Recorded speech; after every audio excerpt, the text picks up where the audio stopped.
Yet, his intentions being what they are, as well as hers,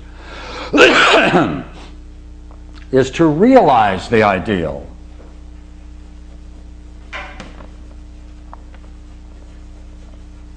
Therefore, they have a desire for its realization.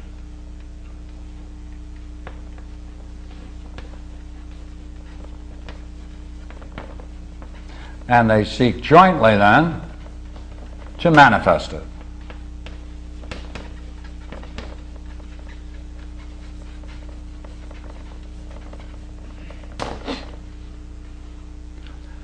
So he departs from it, engage in the activity, right?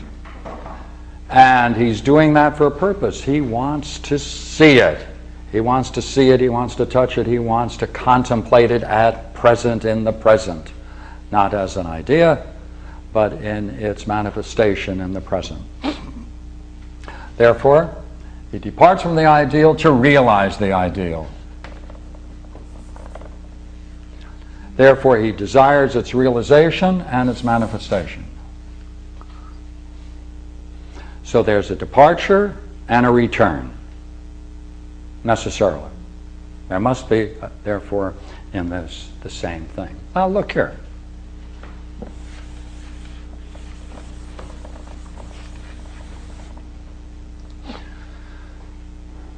Mind and soul. See, mind and soul, same thing, same thing. We talk about it in the same way.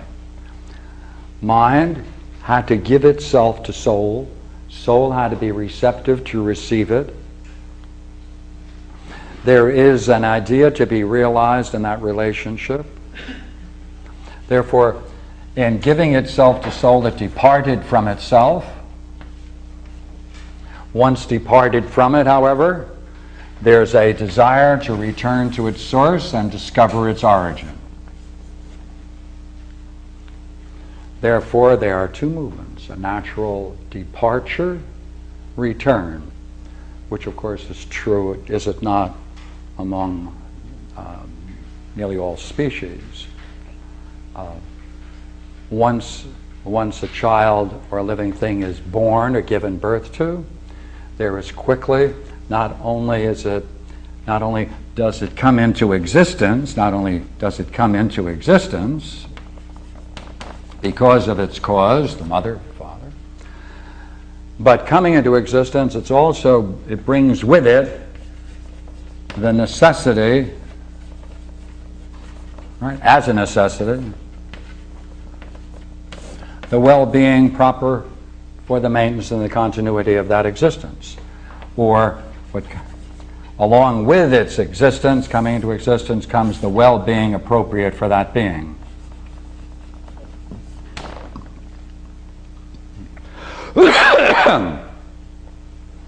Therefore, curiously enough now, we're taking this principle and we're now putting it right back into the mind and soul.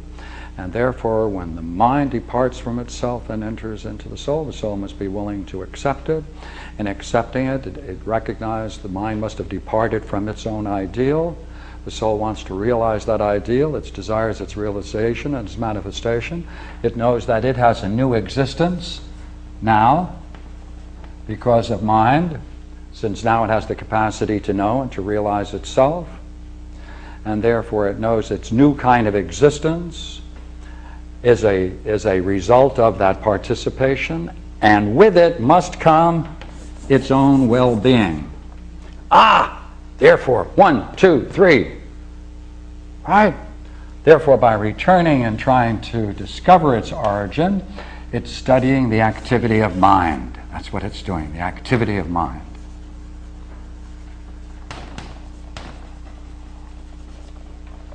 Obviously then, as it explores the activity of its mind itself becomes more perfect because it's using its mind to understand its mind, and therefore the end of understanding that kind of existence and participation is that it receives the well-being proper for its nature. That well-being proper for its nature is what causes our friends Manny to smile. That's why in such a realization there is said to bring with it a smile or bliss or self-realization. Now, I have an interesting quote.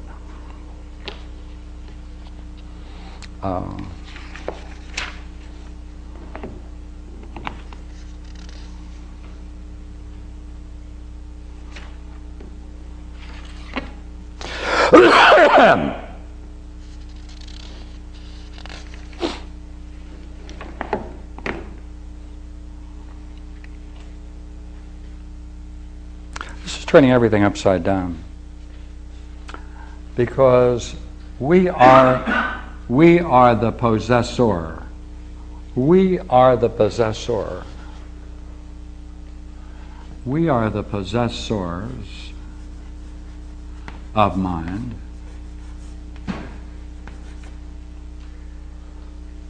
Yet we are being guided by it. We're dependent upon it, for without it our existence would be deprived of all the things that we are willing to call human. Therefore, even though we are the possessor of mind, mind itself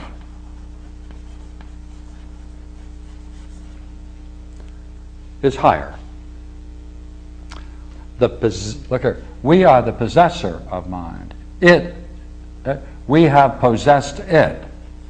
We have possessed it. But it is the cause of our rational existence.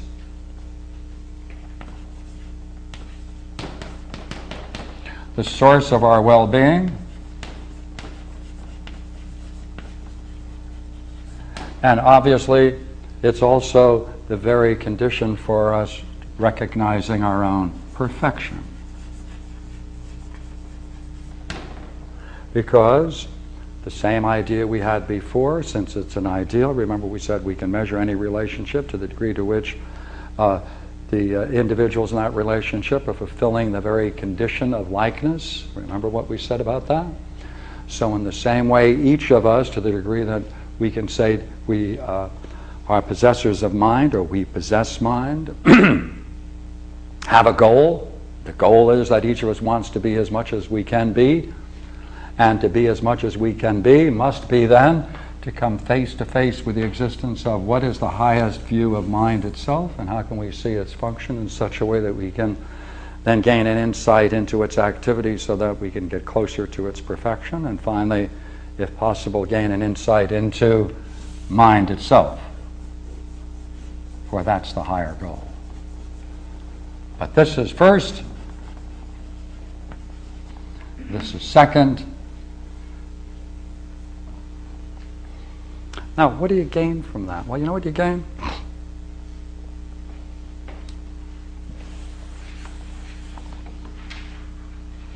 Remember what we said before, that man is in an interesting condition. Right? He participates and has a body. Right? We have a soul, the way we defined it. Soul itself participates in mind. Mind participates in the same way in oneness. Oneness itself participates in, or is generated from, or derived from, the one itself, which is the ultimate term. So what do you gain, therefore, by doing 1 and 2? Why, that gives you something interesting. By studying relationships and seeing the way it functions with mind and soul, you can then say, you then can gain an insight into this relationship as well as this relationship, and from that you might be able to then go further and go 1, 2, 3, 4.